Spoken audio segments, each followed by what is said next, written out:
start off, I must apologise for my son. Now, you would expect on the poor chap's last night before he gets married that he would enjoy a deep slumber in the comfort of his own home.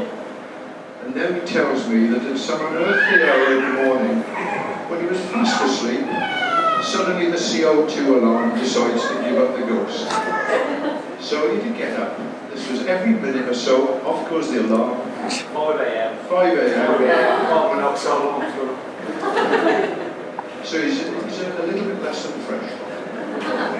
Anyhow, I'm delighted to welcome everybody here today, friends, relatives, colleagues, to Woodnorton for Martin and Amy's big day. We're delighted that you've all been able to make it. It's lovely to see everyone. And we're also able to, through the video that's being made at the moment, to welcome our relatives and friends, particularly Margaret's brother John and family in Canada and the USA, and other friends in New Zealand and elsewhere who can't be here today. But what a day to choose for the wedding. They'll certainly know who their friends are by the end of today, because there must be a certain number of you here that are watching the Six Nations. I've got to tell you, anybody watching Wales versus Italy, the result was a resounding 67-14. So, the Welshmen amongst us, Ireland versus 67-14. And for the steam locomotive driver amongst us in our family, today just happens to fall in the middle of the Seven Valleys' biggest event of the season, but he did get his fix driving last night, and he scrubbed up well, so we managed to get him here anyhow. But anyway, despite this and all these other distractions, we're all here today to take part in this momentous event. Now, it probably hasn't escaped your notice that Martin is actually wearing a pair of shoes today. Not, I must tell you, the first pair of shoes that he ordered for his wedding outfit. The delivery of these took place on a day that both Martin and Amy were at work, and the courier left a note to the effect that he had left the parcel in an outbuilding. The outbuilding was in fact the recycling bin, and the delivery just happened to coincide with a recycling collection day. The rest can be left to your imagination. Maybe not Martin's fault on this occasion, but he has got previous for his forgetfulness, probably well aware. As he was growing up, endless sports kit and school bags left on the train, lost season tickets. Despite this shining aura of project manager efficiency, a recent trip to the Glastonbury Festival became somewhat longer when, halfway there, he discovered that he'd forgotten something as basic as the tickets to get in.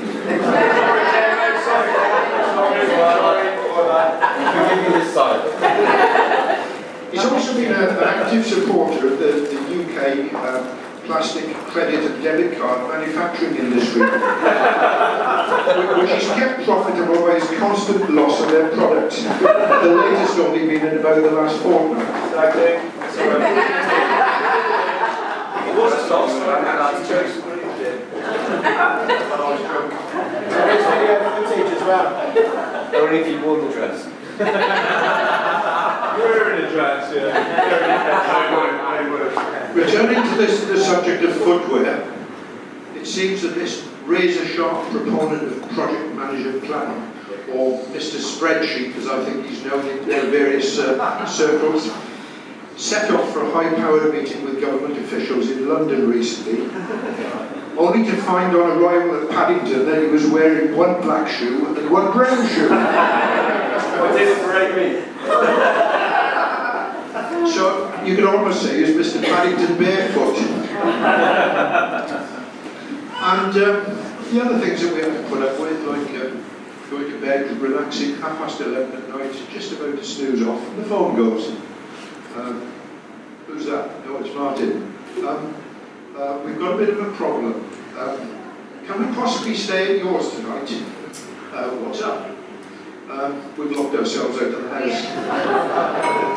So at 1 o'clock we welcome both Martin and Amy for the night because they put the latch down on the door. I gave it a proper slap. Couldn't get back in their own house.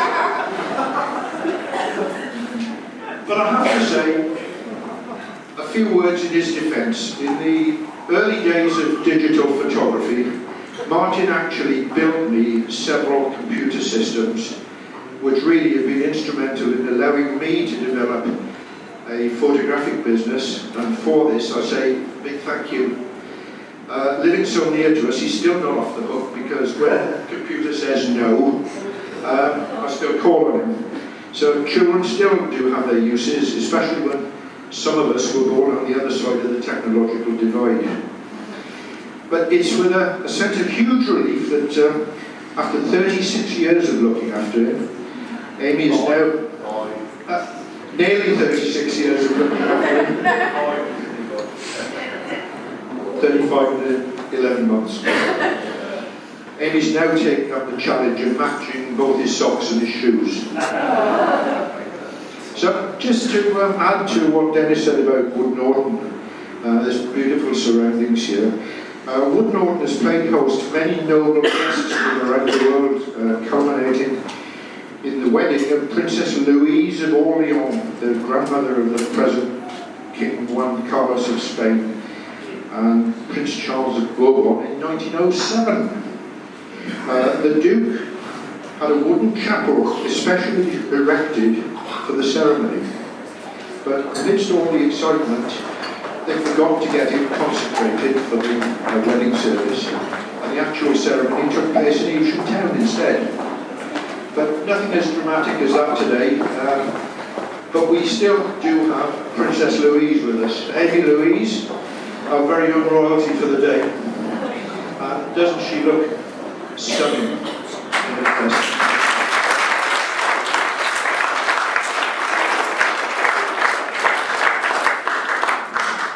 Early in 2014, which seems a long time ago now, we got a call from Martin inviting us to join him on neutral grounds to meet his new love in life.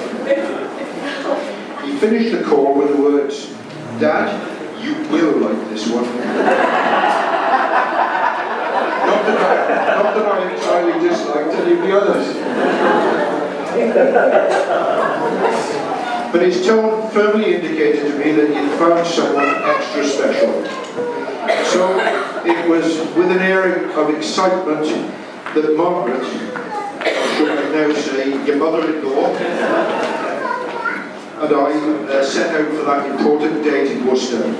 Now, one would maybe expect that on meeting for the first time, there would be some silences, some awkward moments, some nervousness, some tension.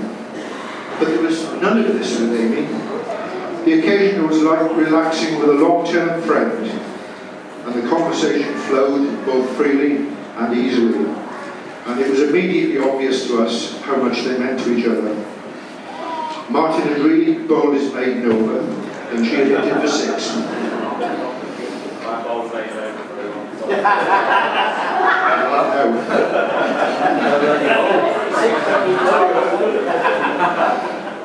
Over the past 2 years, it's been a delight for us to get to know her maybe a bit better, to share her interests, and to meet up with Dennis and Linda socially. All is not perfect, however. Amy's halo does occasionally slip. Since moving to Worcester, as Dennis has said, she finds great difficulty in finding her way home without the aid of a sat-nav, and really shouldn't be let out of the house without a tagging device and a fully charged phone. I've given her a detailed ordnance survey map of the area, hoping that she would study it and pick out a few local landmarks, but on present form I think she's probably lost it. Word has also reached me that a fire extinguisher should have also been included on the wedding present list, as she's been let loose with a toaster in a novel attempt, we believe, to test the efficiency of the smoke alarm.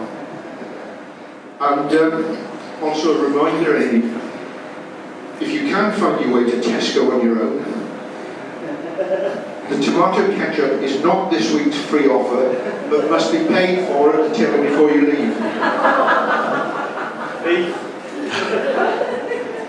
But we are very, very impressed with her household and housekeeping skills. She's so tidy that she even insists on washing her passports after every trip. We've been very impressed with her ability to get rid of the occasional housefly that gets in through an open window. Without any hint of abject panic. Turning back to Martin, who's not off the hook yet, when he was small enough for me to lift, he'd often look me straight in the eye, then nut me on the nose. He would often be seen with bruises on his forehead, the result of colliding with objects like chair legs and tables and goodness knows what.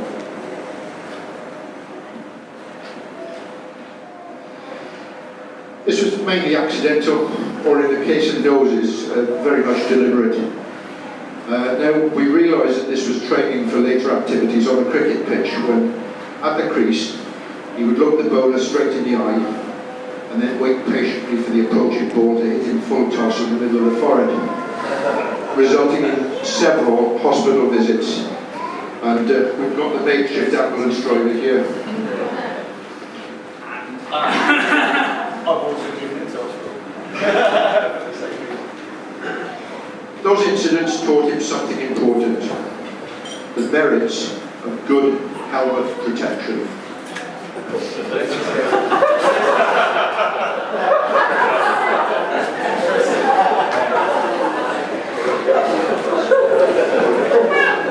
He's quite an aspiring spin bowler, often confusing the unwary batsman. The skill is much improved, and his early days of tampering with balls are over. He now prefers a quick spit and pop before going for a fast delivery. He's now hoping for a long partnership. Amy is a delight to have around us. We've gained a daughter. She's helped to restore the female balance in our male-dominated household. And she has shown herself to possess strong family values, as well as kindness, consideration, thoughtfulness, compassion, and a good sense of humour, which she certainly needs within her. Without doubt, she's been a real sweetie, and now she's a proper sweetie. Having now become Mrs. Sweet, she now has a lifetime to reflect on this last attribute. Amy, Margaret and I are delighted to welcome you to our family, and we wish you both many years of health and happiness together. And I have to say it, may all your sweets be little ones.